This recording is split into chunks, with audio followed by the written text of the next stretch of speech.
দিল্লি বসে আছে, অনেকে আশায় বুক বাঁধে মাঝে মাঝে। এই যে গোপালগঞ্জের কিছু মানুষ আছে, এরা আশায় বুক বাঁধে বেঁধে দেশে বিশৃঙ্খলা করে, তখন পেছনে লাল হয়ে যায়। প্রশাসন এমন লাল বানিয়েছে, ওই কয়েকদিন শুনলাম গোপালগঞ্জ থেকে ঢাকা গেলে বসে গেলে 300 টাকা, দাঁড়িয়ে গেলে 1000 টাকা। পৃথিবীর ইতিহাস হচ্ছে যারা পালিয়ে যায় তারা আর ফিরে আসে না, এইটাই ফাইনাল। 805 বছর আগে পালিয়েছে লক্ষণ সেন, আজও আসেনি, আর আসার সম্ভাবনাও নেই। কথা বলেন না কেন?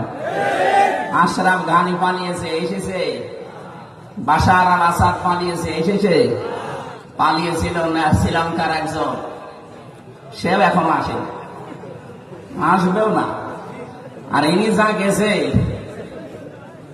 উনি বলছিল না যখন 70 বছর সাজা দিয়েছে, ওনার তো 700 বছর হওয়ার কথা। 700 না, 7000 বছর জেলখানায়। আমরা বহু মানুষকে দেখেছি, জিজ্ঞাসা করলাম, ভাই আপনার কয় বছর শাস্তি দিয়েছে? এই যে শাহজাহান জল্লাদ যে লোকটা ছিল, ও বলছে আমার 250 বছর। কিম গাজী এই লোকটারে বললাম কত বছর শাস্তি? ও বলছিল 167 বছর। আপনি বাঁচবেন, আর অলরেডি আপনার প্রায় 35-40 বছর চলছে জেলখানায়, আপনি আবার কবে বের হবেন? তার মানে ও যদি পুরা জেল খেটে বের মরে যায়, কব্বরে যাওয়ার পরে আবার চিন্তা হবে, আবার জেল যাবে, তারপরও তার শাস্তি শেষ হবে না। এনার বিরুদ্ধে 275টার উপরে অলরেডি মামলা হয়ে গেছে, তার সব মার্ডার মামলা। 2006 থেকে শুরু করে 24 পর্যন্ত কত হাজার হাজার মানুষ হত্যাকারীর তালিকায় ওনার নাম, হয় হুকুমের আসামি অথবা সরাসরি হত্যার সাথে জড়িত।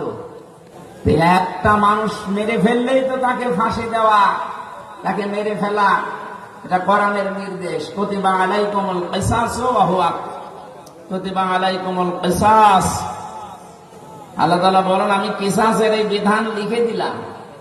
সুতরাং একজন মানুষ যদি বিনা অপরাধে কাউকে মেরে ফেলে, তার শাস্তি হচ্ছে তাকে মেরে ফেলা লাগবে।